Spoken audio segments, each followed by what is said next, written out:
মদ। দাঁড়াও দাঁড়াও দিচ্ছি। খাও সোনা খাও, কতদিন পর বাড়িতে আইসো।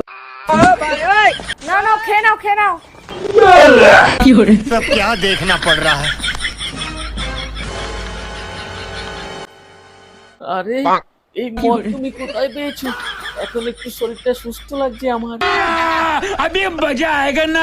ডাক্তার বাবু দিয়ে গেছে।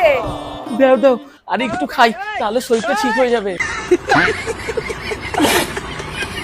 না না না, এটা একসাথে দেওয়া যাবে না, এটা দিয়ে 3 দিন চালাতে হবে। অত মানতে পারবো না, দাও। না না না खत्म। Bye bye, tata. খেও না একসাথে তো খেও না, আরে এটা দিয়ে 3 দিন চালা। शाबाश बेटा। এবার একটু সুস্থ লাগছে। তাই বলে তুমি পুরোটা একসাথে খেয়ে নিলে? বেশ করেছি, আমি একটু আসছি। কোথায় যাবে? কোন শালা মদের দোকান বন্ধ করে দে, আগে খেলাবো। এই যেও না, আরে যেও না। মদের দোকান বন্ধ করা। দেখলেন তো কি অবস্থা?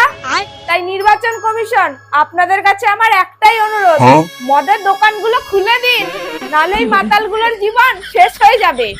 আর মাতাল না থাকলে আপনাদের সরকার চলবে কিভাবে?